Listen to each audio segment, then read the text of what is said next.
What's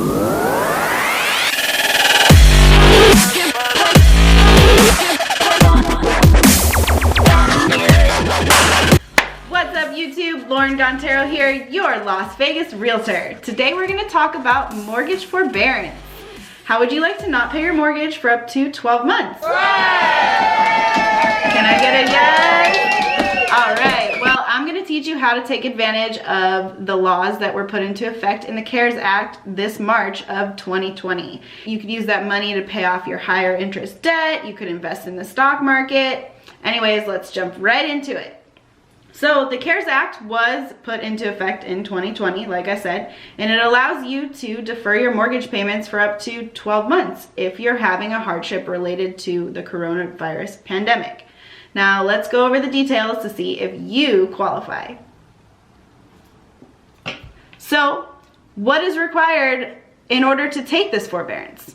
Well, there's really only one requirement. You kind of just have to raise your hand and say, hey, I'm in need of a little assistance. I'm having a hardship due to coronavirus and I need to take forbearance. This means that there's no application, there's no documentation, there's no paperwork that you need to submit in order to take advantage of this forbearance. The CARES Act is extremely liberal about what a financial hardship is. So you kind of just have to ask yourself and use your own moral compass. Are you really having a hard time? Is there debt that you would rather pay off? Were you worried because you were living paycheck to paycheck? Or maybe you have to spend more time with your kids because they're on online school. Or you would rather invest it somewhere else that will benefit you for a long time, for a lifetime. You know, you could invest in the stock market, put it in a Roth IRA. It's up to you. Let's take a look at the actual CARES Act itself and see what it says about forbearance.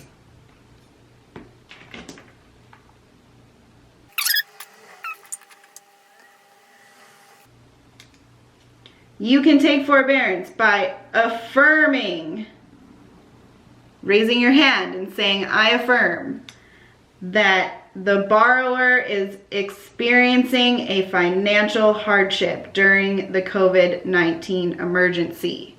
So the requirement is raise your hand and affirm, yes, I need forbearance. How long can you take forbearance for? Well, it states right here in the CARES Act that such forbearance shall be granted for up to 180 days. So the second you affirm, you get 180 days of no mortgage payments, mortgage forbearance. And then shall be extended for an additional period of up to 180 days. That is 360 days of mortgage forbearance. Free stimulus money, everybody.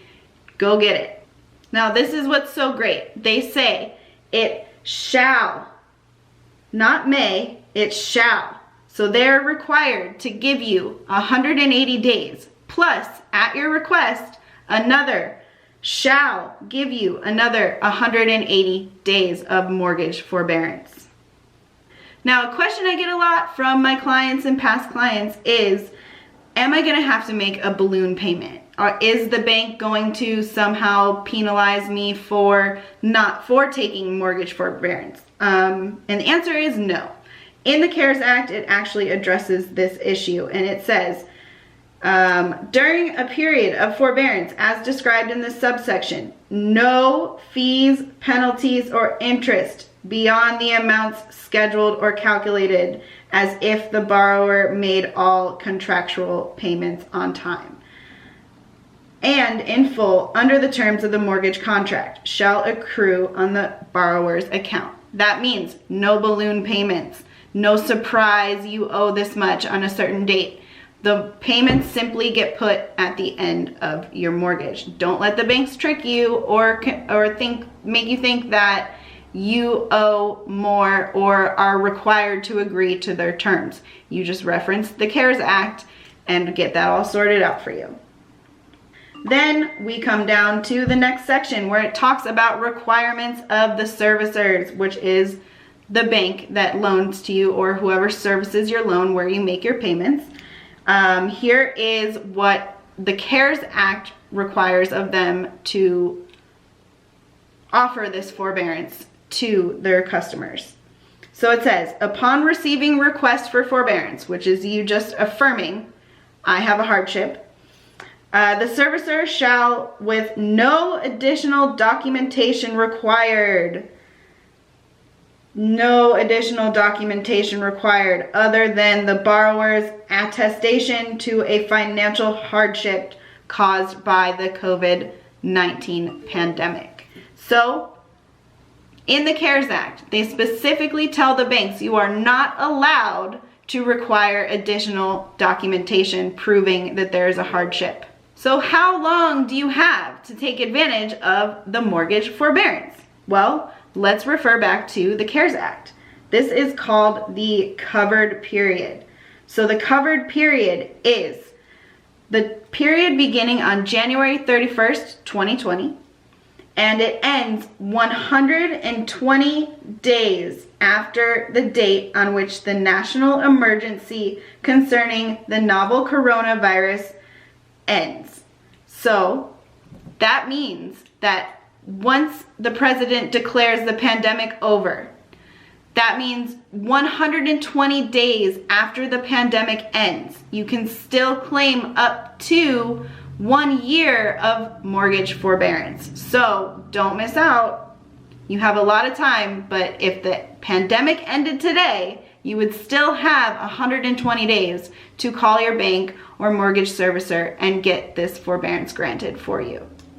Now, with all that said, the banks do not want you to take forbearance. It hurts them. It's hard for them. They're required to cover any costs incurred with paperwork and everything. They don't want you to take forbearance. So there's a couple tricks that they may try to scam you into that I want you to watch out for. So they may offer you 3 months. What do? Say, well, in the CARES Act on page 209 and page 210, it states that I may take up to 180 days of forbearance. That is stated in the CARES Act. And if they try to say any less than 6 months, please just reference page 209 to 210 of the CARES Act. Then they may also say, hey, here's a packet of paperwork that you have to fill out and submit. No. Don't do that either. It states in the CARES Act on page 210 and 211 that you do not have to provide any additional paperwork. Just raise your hand and attest I am in a financial hardship. They may also try to get you to modify your loan. Do not do this. This is bad for your credit history and your mortgage history. Do not do a loan mod. Loan mod, bad. They do not require you to modify your loan. So, everyone, bottom line, forbearance is there for your benefit. Take advantage of it while you can because it won't be around forever. So, all you have to do is attest, I am in financial hardship, and it's your own moral compass that is going to determine whether or not you feel comfortable saying I'm in a financial hardship. Did your income go down 5%? Did it go down 10%? Do you have to homeschool your kids? Would it be way more beneficial for you to not be living paycheck to paycheck anymore? Please take advantage of this free stimulus money. It is there for your benefit and for your help. Now, if you have any uncertainty in the world today, which I know a lot of us do, please do yourself a favor. Take advantage of this. You know, if you had a mortgage that was $2,000 a month, you will have an extra $24,000 as a savings account or to invest in other things like the stock market, okay? Or put it away for an emergency fund for your family. Take advantage of this. I'm telling you, it won't be around forever and you don't want to regret not doing it. Take care of yourself first. Now, with that said, everybody have a great day and go get that free stimulus money.